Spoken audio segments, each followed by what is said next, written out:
നമസ്കാരം. എല്ലാ സജ്ജനങ്ങൾക്കും സന്ധ്യാദീപത്തിലേക്ക് സ്വാഗതം.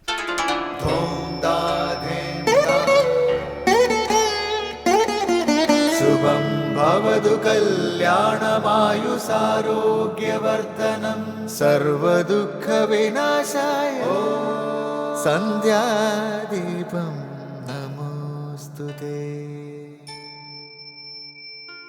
നാമം ജപായനം പുണ്യം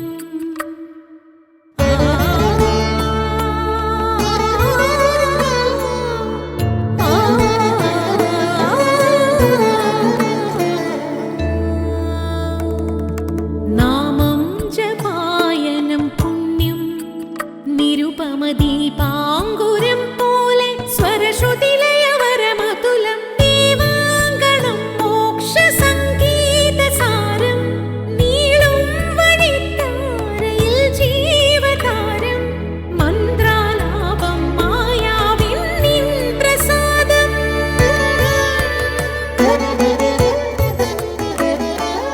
ഇരുൾ നീങ്ങിയുണരുന്ന തെളിനാളദീപം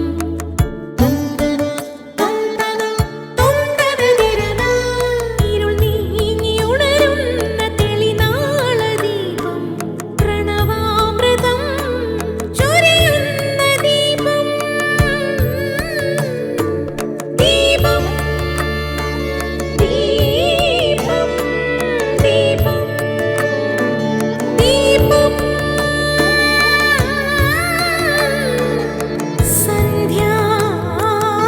ദീപം ഭാരതമധ്യത്തിൽ പ്രതിഷ്ഠിച്ചിരിക്കുന്ന മണിവിളക്കാണ് ഭഗവത്ഗീത. മഹാഭാരതവും രാമായണവും സഹസ്രാബ്ദങ്ങളായി ഭാരതീയ ജനതയെ ഗാഢമായി സ്വാധീനിച്ചിട്ടുള്ള ഉദാത്തങ്ങളായ രണ്ട് ധർമ്മഗ്രന്ഥങ്ങളാണ്. രാമായണം മുഗ്ധസുന്ദരമായൊരു നീതിശാസ്ത്രമാണെങ്കിൽ മഹാഭാരതം ഉദാരഗഹനമായ ഒരു സാമൂഹിക ശാസ്ത്രമാണ്. മഹാഭാരതത്തിൽ വ്യാസദേവൻ അസംഗനായി ഇരുളും പ്രകാശവും ഇടകലർന്ന ഈ പ്രപഞ്ചത്തിന്റെ വിചിത്ര ചിത്ര പരമ്പര ആലേഖനം ചെയ്യുന്നു. ലോകത്തോടുള്ള വ്യാസ സന്ദേശമാണ് ഭഗവത്ഗീത. സർവജ്ഞാന സാരമായ ഗീത സമഗ്ര ജീവിത വികാസത്തിന്റെ പൂർണ്ണശാസ്ത്രമാണ്. ഗീതോപദേശം ചെയ്ത ശ്രീകൃഷ്ണനും അത് കേട്ട അർജുനനും അത് രേഖപ്പെടുത്തിയ വ്യാസനും ഉണ്ടായ സമാധിലയം നമുക്കുമുണ്ടാകണം. എങ്കിലേ ഭഗവത്ഗീത പഠനം പ്രയോജനമാകൂ. തുടർന്ന് ശ്രീ കാവാലം ശ്രീകുമാർ പ്രശ്നോത്തര രത്നമാലിക ആലപിക്കുന്നത് കേൾക്കാം.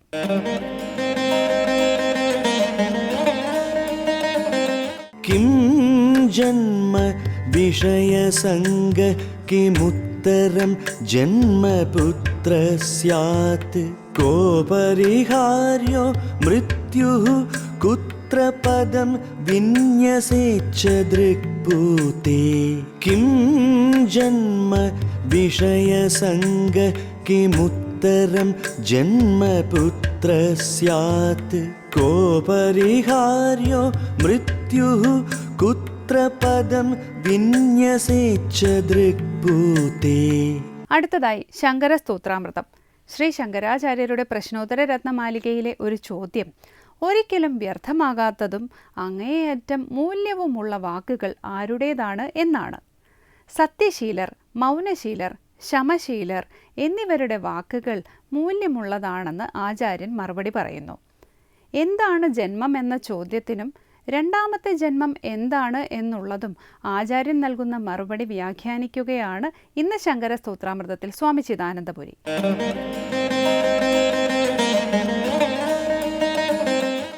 പ്രശ്നോത്തര രത്നമാലികയിൽ 63-ാമത്തെ ശ്ലോകമാണ് നമ്മൾ ശ്രദ്ധിക്കുന്നത്. അവസാനം ചോദിച്ചത് കുലം മുഴുവൻ ക്ഷയിക്കുന്നതിന് കാരണമാകുന്നത് എന്ത് എന്നാണ്. സജ്ജനങ്ങളിൽ ചെയ്ത സന്താപമാണ് എന്ന് മറുപടി പറഞ്ഞു. അപ്പോഴാണ് അടുത്ത ചോദ്യം വരുന്നത്, കേഷാം അമോഘവചനം ഏച പുനഃ സത്യമൗനശമശീലാഃ. കേഷാം അമോഘവചനം. അമോഘവചനം കേഷാം. അമോഘമായ വചനം ആരുടേതാണ്? മോഘം എന്ന് പറഞ്ഞാൽ വെറുതെ, വിലയില്ലാത്തത്. അമോഘം എന്ന് പറഞ്ഞാൽ ഒരിക്കലും വെറുതെ ആവാത്തത്, ഒരിക്കലും വ്യർത്ഥമാകാത്തത്, അങ്ങേയറ്റ മൂല്യമുള്ളത്, പറഞ്ഞതാണ്. അങ്ങനെയുള്ള വാക്ക് ആരുടേതാണ്? ഒരിക്കലും വിലയില്ലാത്തതാവില്ല, പറഞ്ഞതാണത് ഫലിച്ചിരിക്കും. അങ്ങനെയുള്ള വാക്കുകൾ ആരുടേതാണ്? ഇതാണ് ചോദ്യം. മറുപടി ഏ ച പുനഃ യാവരാണോ സത്യമൗന ശമശീലാഹ. സത്യം, മൗനം, ശമം എന്നിവ ശീലമാക്കിയിട്ടുള്ളത്. സത്യം ശീലമാക്കുക എന്ന് പറഞ്ഞാൽ സത്യം മാത്രം പറയുന്നവർ, ഒരു കാരണവശാലും അസത്യം പറയാത്തവർ, അവരാണ് സത്യശീലന്മാർ. മൗനശീലന്മാർ, സദാസമയവും മനനം ചെയ്യുന്നവർ, ഈശ്വര തത്വത്തെ മനനം ചെയ്യുന്നവർ, താത്പര്യം ഈശ്വര വിചാരത്തിൽ, സത്യവിചാരത്തിൽ കഴിയുന്നവർ, അവർ മൗനശീലന്മാർ. ഇപ്പോൾ സത്യശീലന്മാർ, മൗനശീലന്മാർ, ശമശീലന്മാർ. ശമം എന്ന് പറഞ്ഞാൽ മനോനിയന്ത്രണമാണ്. മനസ്സിനെ നിയന്ത്രിച്ച് സ്വാധീനമാക്കി വയ്ക്കുക എന്നുള്ളത്. മനസ്സിനെ നിയന്ത്രിച്ച് സ്വാധീനമാക്കി വയ്ക്കുക എന്നുള്ളത് സ്വാഭാവികമായും ഇന്ദ്രിയങ്ങളെ നിയന്ത്രിച്ച് സ്വാധീനമാക്കി വയ്ക്കുന്നതിനെ കൂടെ ആശ്രയിക്കുന്നുണ്ട്. കാരണം ശമവും ദമവും പരസ്പരം ബന്ധപ്പെട്ടതാണ്. ഇന്ദ്രിയ നിയന്ത്രണം മനോനിയന്ത്രണത്തെ സഹായിക്കും, മനോനിയന്ത്രണം ഇന്ദ്രിയ നിയന്ത്രണത്തെ സഹായിക്കും. അപ്പോൾ പരസ്പര പൂരകങ്ങളും പരസ്പര അപേക്ഷിതങ്ങളുമാണ്. അതുകൊണ്ട് ശമദമയുക്തന്മാരായി, ഇന്ദ്രിയ മനോനിയന്ത്രണത്തോടു കൂടി മൗനശീലരായി, സത്യത്തെക്കുറിച്ച് മനനം ചെയ്യുന്നവരായി, സത്യശീലന്മാരായി, ഒരിക്കലും അസത്യം പറയാതെ പറയുന്നത് സത്യം മാത്രം, ഈ നിഷ്ഠയോടുകൂടി ജീവിക്കുന്നവർ ആരാണോ അവരുടെ വാക്ക് ഒരിക്കലും വെറുതെ ആവില്ല, അവരുടെ വാക്ക് അമോഘമാണ് എന്നർത്ഥം. തുടർന്ന് കിം ജന്മ വിഷയസംഗഃ കിമുത്തരം ജന്മ പുത്രസ്യാത് കോപരിഹാര്യോ മൃത്യോ കുത്ര പദം വിന്യസേച്ഛ ദൃക്പൂതേ. കിം ജന്മ വിഷയസംഗ കിമുത്തരം ജന്മ പുത്രസ്യാത് കോപരിഹാര്യോ മൃത്യോ കുത്ര പദം വിന്യസേച്ഛ ദൃക്പൂതേ. കിം ജന്മ, ജന്മം എന്താണ്? ഇപ്പോൾ സാമാന്യമായിട്ട് ഇപ്പോൾ ജന്മം എന്താണെന്ന് ചോദിച്ചാൽ പുതിയ ശരീരത്തെ ഗ്രഹിക്കുന്നതാണ് ജന്മം എന്നാണ് നമ്മൾ പറയുക. നവശരീരഗ്രഹണമാണ് ജന്മം. ദേഹവാനായിട്ട് ഭൂമിയിലേക്ക് അമ്മയിൽ നിന്ന് വരുന്നതാണ് ജന്മം. ഇതൊക്കെയാണ് സാധാരണ നമ്മൾ മനസ്സിലാക്കുക. എന്നാൽ ഇവിടെ പറയുകയാണ് വിഷയസംഗഃ, വിഷയസംഗമാണ് ജന്മം. താത്പര്യം ഓരോ വിഷയവുമായി നമ്മുടെ മനസ്സ് ചേരുമ്പോൾ ഒരു പുതിയ വൃത്തി ഉണ്ടാകുന്നു, അതൊരു പുതിയ വ്യവഹാരത്തിന് കാരണമാകുന്നു, അതൊരു പുതിയ ചിന്തയ്ക്ക് കാരണമാകുന്നു, പുതിയ പ്രവർത്തനത്തിന് കാരണമാകുന്നു. അപ്പോൾ ഓരോ വിഷയവുമായി നമുക്കുണ്ടാവുന്ന സംഘം പുതിയ വൃത്തിക്കും ചിന്തയ്ക്കും പ്രവർത്തനത്തിനുമൊക്കെ കാരണമാവുകയാണ്. പുതിയ സങ്കല്പത്തെ അത് ജനിപ്പിക്കുന്നു. അപ്പം ഇങ്ങനെ പുതിയ പുതിയ സങ്കല്പങ്ങളും പ്രവൃത്തികളും വൃത്തികളും ഉണ്ടാകുന്നത് നമ്മുടെ ജീവിതത്തിൽ ഒരു നവീനമായ ജന്മം സ്വീകരിക്കുന്നതിന് തുല്യമാണ്. അതുകൊണ്ട് ഓരോ വിഷയസംഘവും ഓരോ ജന്മമാണ്. അവിടെ വിഷയത്തെ ശബ്ദസ്പർശ രൂപരസഗന്ധ എന്ന് വേർതിരിക്കേണ്ട ആവശ്യമില്ല. അവിടെ ആണെന്നോ പെണ്ണെന്നോ പറയേണ്ട ആവശ്യമില്ല. ഇന്ദ്രിയ മനോബുദ്ധികൾക്ക് വിഷയമായിക്കൊണ്ടുള്ള പുതിയ പുതിയ ഓരോ സംഘവും ഒരു പുതിയ വ്യക്തിത്വത്തെ നമ്മളിൽ സൃഷ്ടിക്കുന്നു, പുതിയ വൃത്തി നമ്മളിൽ വളർത്തുന്നു, പുതിയ പ്രവൃത്തി നമ്മളിൽ നിന്നുണ്ടാക്കുന്നു. അതുകൊണ്ട് അത് പുതിയൊരു ജന്മത്തിന് സമമാണ് എന്നർത്ഥം. അതാണ് കിം ജന്മ വിഷയസംഗഃ കിമുത്തരം ജന്മ. രണ്ടാമത്തെ ജന്മം എന്താണ്? ഉത്തരം ജന്മ, അടുത്ത ജന്മം. അവിടെ ഇപ്പോൾ ഒരു ജന്മം ജനിച്ചു, ഇനി അടുത്ത ജന്മം എന്താണ്? മറുപടി പുത്രസ്യാത്, അത് മകനാണ്. മകൻ എന്ന് പറഞ്ഞാൽ മകനും മകളും ആവാം. ഈ വിഷയം നേരത്തെ നമ്മൾ ചിന്തിച്ചിട്ടുണ്ട് ഇതേ കൃതിയിൽ. ഒരാളുടെ ജീവിതത്തിൻ്റെ നിരന്തര ഭാവം മരണരാഹിത്യം എന്താണെന്ന്. അവിടെ പറഞ്ഞു സന്താനമാണ് എന്ന്, പുത്രനാണെന്ന്. താത്പര്യം താൻ സന്താനത്തിലൂടെ ജീവിക്കുകയാണ്. തൻ്റെ ജന്മത്തിൻ്റെയും തൻ്റെ പ്രവൃത്തികളുടെയും തുടർച്ച സന്താനത്തിലൂടെ ഉണ്ടാവുകയാണ്. അതാണ് വേദം പോലും ആത്മാവൈ പുത്രനാമോസി, ഹേ പുത്ര, ഞാൻ തന്നെയാകുന്നു നീ, ഞാനാകുന്നു നീ എന്ന് പറയുന്നത്. അപ്പം തൻ്റെ മരണത്തോടു കൂടി കഴിയുന്നില്ല, പുത്രനിലൂടെ തൻ്റെ കർമ്മങ്ങൾ തുടരുകയാണ്. അതുകൊണ്ട് താൻ ഈ ജീവിതത്തിൽ സമ്പാദിച്ചത് പുത്രനെ ഏൽപ്പിക്കുകയാണ്, പുത്രിയെ ഏൽപ്പിക്കുകയാണ്. അവിടെ ഭാവന അവരിലൂടെ ഞാൻ ജീവിക്കുന്നു എന്നുള്ളതാണ്. അതുകൊണ്ട് ഒരു വ്യക്തിയുടെ മരണാനന്തരവും അയാളുടെ ജീവിതം മക്കളിലൂടെയാണ്. ഇങ്ങനെ തലമുറകളിലൂടെ നമ്മൾ ജീവിക്കുകയാണ്. ഇതാണ് ലൗകികമായ ഒരു വൃത്തിയിൽ ദ്വിതീയം ജന്മ എന്നുള്ളതിനെ പറഞ്ഞത്. തുടർന്ന് നമുക്ക് അടുത്ത പ്രാവശ്യം ശ്രദ്ധിക്കാം.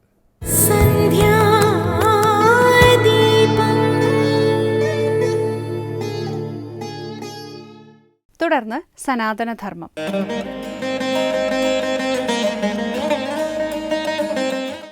ഓം നമോ ഭഗവതേ വാസുദേവായ. ഭാഗവതം ദശമസ്കന്ധത്തിലെ അത്യന്തം ഭക്തിപൂർണമായ നിമിഷങ്ങളിലൂടെയാണ് നമ്മൾ കടന്നുപോയിക്കൊണ്ടിരിക്കുന്നത്. കേൾക്കുന്തോറും ഭക്തിയെ ജനിപ്പിക്കുന്നതും ഭഗവാന്റെ അവതാരത്തിൻ്റെ സമയമായി വരികയാണ്. അപ്പോൾ അത് കേൾക്കുമ്പം എത്രയധികം നമ്മളൊക്കെ സുഹൃതികളാണ്, അല്ലെങ്കിൽ പറയുന്ന ഞാനും കേൾക്കുന്ന നിങ്ങളുമൊക്കെ ആ ഋഷിമാരുടെ കാരുണ്യം കൊണ്ട് നമ്മളൊക്കെ സുഹൃതികളായി തീർന്നവരാണ്. ഇത് പറയാൻ കഴിയുക, ഇത് കേൾക്കാൻ കഴിയുക, ഇത് മറ്റുള്ളവർക്ക് പറഞ്ഞു കൊടുക്കാൻ വീണ്ടും വീണ്ടും സാധിക്കുക. എത്രയോ തലമുറകളായിട്ട് ഇത് നടന്നു വരുന്നതാണ്. നമ്മളിലൂടെ ഇപ്പോഴും ഇത് നടന്നുകൊണ്ട് തന്നെ ഇരിക്കുന്നു. ഇത് തന്നെയാണ് ഒരു പരമഭാഗ്യം, പുണ്യം. എന്താണെന്ന് വെച്ചാൽ ഭഗവാന്റെ കഴുത്തിൽ ചാർത്തുന്ന ആഭരണത്തിലൊരു മുത്താകാൻ നമുക്ക് സാധിച്ചാൽ തീർച്ചയായും അനേകം മുത്തുകൾ ചേർന്ന ഒരു സ്വർണ്ണമാല ഭഗവാന്റെ കഴുത്തിലുണ്ടെന്ന് വിചാരിക്കുക. അതിലൊരു മുത്താകാൻ നമുക്കും സാധിച്ചാൽ എത്രയോ പരമഭാഗ്യമാണ്. ആ കണ്ഠാഭരണത്തിൽ കടന്ന് കിട്ടുന്ന എത്രയോ കാലത്തെ സുഹൃതം നമുക്കുണ്ടാവും എന്ന് പറയുന്ന പോലെ ഇത് ഭാഗവത പ്രചരണം എന്ന് പറയുന്ന അമൃത TV ഏറ്റെടുത്ത് നടത്തുന്ന ഈ പരിപാടി എത്രയോ ഒരു വലിയ മാലയാണ്. അതിനകത്തെ ഓരോ കേൾക്കുന്നവരെല്ലാം അതിലെ ഓരോ മുത്തുകളാണ്. ഈ സുഹൃതം നമ്മുടെ മനസ്സിൽ നിന്ന് മായാണ്ടിരിക്കട്ടെ എന്ന് പ്രാർത്ഥിക്കുകയാണ്. കാര്യം പരമഋഷിമാർ തപസ്സിലൂടെ ആർജിച്ച ശക്തിവിശേഷം കൊണ്ട് രചിച്ച ഈ മഹത്വമാർന്ന ഈ ചൈതന്യം, ഭഗവത് ചൈതന്യം, അത് നമ്മുടെ ഉള്ളിൽ പ്രതിഷ്ഠിക്കാൻ ഏത് രീതിയിലാണ് മനസ്സിനെ അതിന് പാകിപ്പെടുത്തി തരേണ്ടതെന്ന് ഋഷിമാരുടെ വാക്കുകളെ ഉദ്ധരിച്ചുകൊണ്ട് ഭാഗവതത്തിലൂടെയുള്ള ഒരു സഞ്ചാരമാണ് നമ്മൾ നടത്തുന്നത്. നമ്മളിവിടുന്ന് വൃന്ദാവനത്തിലോ മധുരാപുരിയിലേക്കുള്ള ഒരു യാത്ര പോലെ, അല്ലെങ്കിൽ ഭഗവാന്റെ പുണ്യസങ്കേതങ്ങൾ തേടിയുള്ള ഒരു യാത്രകൾ പോലെ നമ്മൾ ഓരോ ദിവസവും ഭാഗവതാദി ശ്രവണങ്ങൾ കൊണ്ട്, ആത്മീയ ശ്രവണങ്ങൾ കൊണ്ട് ഭഗവാന്റെ അരിയിലേക്കുള്ള ഒരു യാത്രയാണ്. നമ്മളൊരു വീട് വെച്ച് കഴിഞ്ഞാൽ അതിനൊരു പ്രധാന വാതിലുണ്ടാവും. ആ പ്രധാന വാതിൽ പിടിപ്പിക്കുമ്പോൾ നമ്മൾ കണ്ടിട്ടില്ലേ, കുറച്ച് നല്ല സ്ട്രോങ് ആയ വാതിലും കട്ടളയൊക്കെ വയ്ക്കും. എന്നിട്ട് അത് ആ സ്ട്രോങ് ആയ വാതിലിന് അത്രയും സ്ട്രോങ് ആയിരിക്കണം അതിൻ്റെ സ്ക്രൂ എല്ലാം തന്നെ. സ്ക്രൂ ഇട്ട് എത്ര ടൈറ്റ് ചെയ്യുന്നോ അതിനനുസരിച്ച് അത് ബലവത്തായിക്കൊണ്ടിരിക്കും, ടൈറ്റ് ചെയ്തുകൊണ്ടേ ഇരിക്കണം. ഇതുപോലെ പ്രതിദിനം നമ്മൾ ഭഗവാന്റെ അരികിലേക്ക് എത്തിക്കൊണ്ടിരിക്കുമ്പോഴിത് ഈശ്വരഭക്തി ബലമായിക്കൊണ്ടിരിക്കും. പ്രതിദിനം എത്തണം, ചെയ്യാവുന്നിടത്തോളം ചെയ്യുക, ഇതൊരു ആനന്ദമായി കാണുക. ഇപ്പം നമ്മൾ വീട്ടിലിരിക്കുകയാണ്, വെറുതെ കുറച്ച് സമയമുണ്ട്, വെള്ളമുണ്ട്, അടുത്ത് ഇച്ചിരി പച്ചക്കറി നടന്ന്, അതും ഭഗവാനിൽ സമർപ്പിക്കുന്ന പോലെ ചെയ്തു നോക്കി, എന്തൊരാനന്ദമാണ് ആ ദിവസം നമുക്ക് ലഭിക്കുക. എന്നിട്ട് നമ്മളൊരു പര്യാലോചനം നടത്തുക. ഇന്ന് ചെയ്തിരിക്കുന്ന കർമ്മങ്ങൾ അത്രയും എനിക്ക് ഈശ്വരനിൽ സമർപ്പിച്ചുകൊണ്ട് ചെയ്യാൻ സാധിച്ചല്ലോ എന്ന് നമ്മൾ ഓരോരുത്തരും ചിന്തിക്കുമ്പോഴാണ് നമുക്ക് സന്തോഷം കിട്ടുന്നത്. അങ്ങനെ ചെയ്ത് തീർന്നു കഴിയുമ്പോൾ ആ ദിവസം നിദ്രയും നമ്മളെ തേടിയെത്തും. വേറെ ചിന്തകളൊന്നുമില്ലാത്ത നിദ്ര. പലർക്കും ഉറക്കക്കുറവ് അല്ലെങ്കിൽ അലർജിയും മറ്റുള്ള അസുഖങ്ങളൊക്കെ ബാധിച്ചുള്ള ബുദ്ധിമുട്ടുമ്പം ഒരു ദിനചര്യ ക്രമത്തിലൂടെ തന്നെ മാറ്റിയെടുക്കാവുന്നതല്ലേ ഇതൊക്കെ ഉള്ളൂ. അപ്പോൾ ഇതൊക്കെ നമുക്ക് സ്വായത്തമാക്കാൻ പറ്റുന്ന അമൃതമാണ് ഏത്? ഭാഗവതാമൃതം. അതിങ്ങനെ നമ്മുടെ ഗൃഹത്തിൽ വന്നിരിക്കുകയാണ്. നമ്മളെല്ലാതെ ശ്രദ്ധിച്ച് കേൾക്കുകയാണ്. പഴയ കാലത്ത് ഗുരുക്കന്മാരെ തേടി നമ്മൾ അങ്ങോട്ട് പോകുമ്പം ഇത് നമ്മുടെ മുമ്പിൽ വന്നിരുന്ന് നമുക്ക് പറഞ്ഞു തന്ന് അത് മനസ്സിലാക്കിച്ച് നമ്മുടെ വീട്ടിൽ എഴുതി വച്ചിരിക്കും ഗുരുവായൂരപ്പൻ ഈ വീടിൻ്റെ ഐശ്വര്യം. നമുക്ക് മാത്രമേ ഉള്ളൂ ഐശ്വര്യം ഇല്ലാത്തത്. ആ ബോർഡിൽ ഐശ്വര്യമുണ്ട്. പക്ഷേ അമൃത TV വഴി ഈ ഭാഗവത പ്രചരണം നടത്തുമ്പം ആ ബോർഡിലെല്ലാം ഐശ്വര്യം വരുന്ന ഇത് കേൾക്കുന്ന എല്ലാ ഹൃദയത്തിലുമാണ് ഐശ്വര്യം ഉണ്ടാകുന്നത്. അതുകൊണ്ട് തന്നെ എത്രയോ ഹൃദയങ്ങളിലാണ് ഭഗവത് കഥയിലൂടെ ഇത്രയും ഐശ്വര്യം നിറയ്ക്കാൻ സാധിക്കുന്നത് എന്ന് നമ്മളൊന്ന് ആലോചിച്ച് നോക്കുക. ഇത്രയും ഐശ്വര്യം നിറയ്ക്കാൻ നമുക്ക് സാധിക്കുന്നില്ലേ? അതുകൊണ്ട് തന്നെ നമ്മളെല്ലാം ഹൃദാർത്ഥരാകുന്നു, നമ്മളെല്ലാം ധന്യരാകുന്നു, സുഹൃതികളാകുന്നു നമ്മളെല്ലാവരും. അതുകൊണ്ട് ഈ പറയുന്ന ഭാഗങ്ങളെല്ലാം അത്യന്തം ഭക്തിയോടുകൂടി ശ്രദ്ധയോടുകൂടി ഭഗവാനിൽ മനസ്സുറപ്പിച്ചുകൊണ്ട് മറ്റൊന്നിലും മനസ്സ് പോകാതെ ഏകാഗ്രചിത്തരായിട്ട് കേട്ട് മനസ്സിലാക്കാൻ നമുക്ക് സാധിച്ചാൽ എത്രയോ സുഹൃതമാണ് നമുക്ക് ലഭിക്കുന്നതെന്ന് നമ്മളൊന്ന് ആലോചിച്ച് നോക്കുക. അതുകൊണ്ട് പറയുകയാണ്, ഭഗവാനഭി വിശ്വാത്മ ഭക്താനാം അഭയങ്കര. നിങ്ങൾ ഭഗവാനെക്കുറിച്ച് എന്താണ് കരുതി വച്ചിരിക്കുന്നതെന്ന് ഇവിടെ വെളിപ്പെടുത്തുകയാണ്. ആവിവേശാംശഭാഗേന മന ആനന്ദകദുന്ദുഭേഹ. പറയുക, വിശ്വാത്മ അഭി, ലോകത്തിൽ മുഴുവൻ സർവത്തിലും വ്യാപിച്ചിരിക്കുന്ന സർവത്തിനും പ്രഭുവായിരിക്കുന്ന ഭഗവാൻ അഭി, വിശ്വാത്മാവായിരിക്കുന്ന പ്രഭുവായിരിക്കുന്ന, എങ്കിലും അങ്ങനെ ആയിരിക്കുന്നവനാണെങ്കിൽ കൂടിയും ഭക്തന്മാർക്ക്, സുഹൃതികളായിരിക്കുന്ന ഭക്തന്മാർക്ക്, അതായത് സാധാരണ ഒരു അമ്പലത്തിൽ പോയി പ്രദക്ഷിണം ചെയ്തിങ്ങനെ പോരുന്ന മാത്രമല്ല, നിരന്തരം സമാധാനപൂർണമായ ജീവിതം നയിക്കുവാൻ ആഗ്രഹിക്കുന്ന സുഹൃതികളായ ഭക്തന്മാർക്ക് അഭയങ്കര, അഭയത്തെ ചെയ്യുന്നവൻ, ഭയമില്ലാതാക്കുകയും അവർക്ക് അഭയം നൽകുന്നവനുമാണ് ആര്? ഭഗവാൻ. അങ്ങനെ ആ അഭയത്തെ ചെയ്യുന്ന ഭഗവാൻ ശ്രീ വിഷ്ണു ഭഗവാൻ. ആ വിഷ്ണു ഭഗവാൻ എന്താണ്? അംശഭാഗേന, അംശങ്ങളോടും ഭാഗത്തോടും കൂടി, ആനകദുന്ദുഭേഹെ, വസുദേവൻ്റെ മനസ്സിനെ ആവേശിച്ചു. ഇങ്ങനെ തൻ്റെ അംശാവതാരങ്ങളോടും തൻ്റെ പൂർണ്ണതയോടും കൂടി ആരുടെ മനസ്സിനെയാണ് ആവാഹിച്ചെടുത്തിരിക്കുന്നത്? ഇപ്പം ആനകദുന്ദുഭേഹി. ആനകദുന്ദുബ് എന്ന് പറഞ്ഞാൽ വസുദേവർ എന്നാണ് അർത്ഥം. വസുദേവരുടെ മനസ്സിനെ ഭഗവാൻ എടുത്തു. ഇപ്പം വസുദേവർക്ക് മനസ്സില്ല. ഇങ്ങനെയാണ് ഭക്തനായി കഴിഞ്ഞാൽ ഉണ്ടാകുന്നത്. പിന്നെ അവിടെ മനസ്സ് മുഴുവൻ നിയന്ത്രിക്കുന്നത് ഭഗവാനായിരിക്കും. നിങ്ങളൊരു സഞ്ചരിക്കുമ്പം, നിങ്ങളൊരു നടന്നു പോകുമ്പം, നിങ്ങളൊരു കാര്യം ചെയ്യാൻ മുതിരുമ്പം എല്ലാം നിങ്ങൾ ഭഗവാനെ ഓർക്കുന്നുണ്ടെങ്കിൽ ആ ഭഗവാൻ തന്നെ എല്ലാ കാര്യങ്ങളിലും നിങ്ങളെ നിയന്ത്രിച്ച് മുന്നോട്ട് നയിക്കും. എല്ലാ ആപത്തുകളിൽ നിന്നും ഈശ്വരനെ ഹൃദയത്തിൽ പ്രതിഷ്ഠിച്ചവരെ സംരക്ഷിക്കാൻ ഭഗവാൻ ജാഗ്രതയോടുകൂടി ഉണ്ടാകും എന്നുള്ള കാര്യം മറക്കരുത്. അതുകൊണ്ട് എല്ലാവരും ആനന്ദത്തോടുകൂടി സന്തോഷത്തോടുകൂടി ജീവിക്കുന്നവരായിരിക്കണം. ഭഗവത് സ്മൃതിയോടുകൂടി ഭഗവത് ഭക്തിയോടുകൂടി കുടുംബം ഐശ്വര്യപൂർണ്ണമാക്കുവാൻ നമുക്ക് സാധിക്കണം. ഇവിടെ കാരാഗ്രഹത്തിലാണ് കഴിയുന്നതെങ്കിൽ കൂടിയും വസുദേവർക്കും ദേവകിക്കും ആനന്ദത്തെ നൽകുമാറ് ഭഗവാൻ രണ്ടുപേരുടെയും മനസ്സിനെ ഇങ്ങെടുത്തു എന്ന് പറഞ്ഞു കഴിഞ്ഞാൽ ഭഗവത്മയമായി അവരുടെ രണ്ടുപേരുടെയും മനസ്സ്. നമ്മളും അതാണ് ആഗ്രഹിക്കുന്നത്. ഇവിടുത്തെ യാതൊന്നും നമുക്ക് സുരക്ഷിതത്വം നൽകുന്ന ഒന്നുമില്ല. ഭഗവാൻ മാത്രമാണ് നമുക്ക് സുരക്ഷിതത്വം എന്നുള്ള വിചാരം ഓർമ്മിപ്പിക്കുന്നു. അതുകൊണ്ട് എപ്രകാരം വസുദേവരുടെ മനസ്സ് ഭഗവാനിൽ ലയിച്ചോ അപ്രകാരമാകട്ടെ നിങ്ങളുടെ ഓരോരുത്തരുടെയും മനസ്സെന്ന് പ്രാർത്ഥിക്കുന്നു. നമസ്കാരം.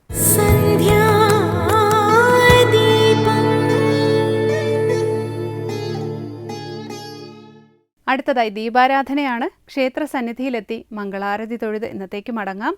എല്ലാവർക്കും നമസ്കാരം.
മൂകാംബികേ ദേവി ജഗദംബികേ മുപ്പാരിനും നിത്യവരദായികേ.